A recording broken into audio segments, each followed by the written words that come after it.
le commencement de la Bible, l'ambiguïté fut portée sur l'unicité de Dieu, rappelant pourtant sa pluralité en trois anges fondateurs, s'appelant de moult noms, se révélant par de multiples attributions. Et alors que le livre est censé venir contre l'idolâtrie et le polythéisme, étrange de voir que Dieu ressemble à l'image de l'homme. Mais l'évolution majeure reste l'opposition d'une venue en trois temps, comme celui qui est, qui était, et comme celui qui vient dans l'éternité, révélant ainsi dans la Bible et les mythes la signature périodique de toutes les trinités.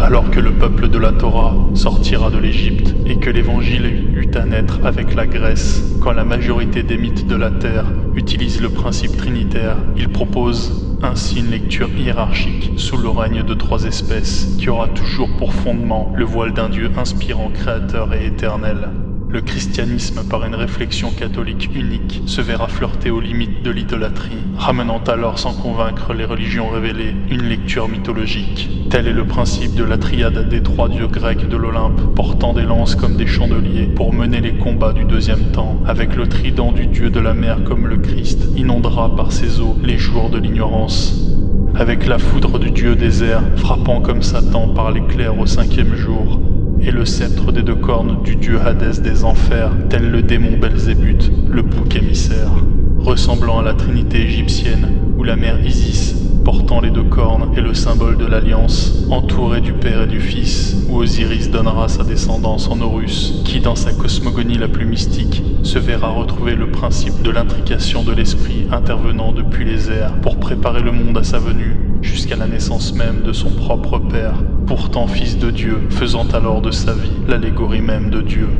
Et alors que la Torah ramène la conception d'un Dieu unique en trois anges marchant dans le désert, nombre de lectures allégoriques et symboliques enrichissent dans la Bible cette signature périodique, commençant par l'histoire de la terre, d'un premier monde des enfers, des géants infestés par les flammes, suivi d'un deuxième temps verdoyant de l'Éden, de l'abondance du péché, du meurtre et du sacrifice des hommes, suivi par un dernier temps de paradis, où toutes les âmes vivront réunies et en paix, et l'ensemble de ces trois terres se verront ensemble rassemblées par le royaume divin au ciel en les enveloppant dans l'éternité. Trinité en quatre espaces enrichis dans l'Apocalypse et les prophéties, où le grand ours attaquant sur deux pattes s'opposera au lion attaquant sur deux pattes, s'opposera à l'homme marchant sur deux jambes, et qui verront tous les trois l'aigle s'élever par deux ailes au-dessus de leur tête. Trinité en quatre temps enrichie par les symboles des outils de conflit,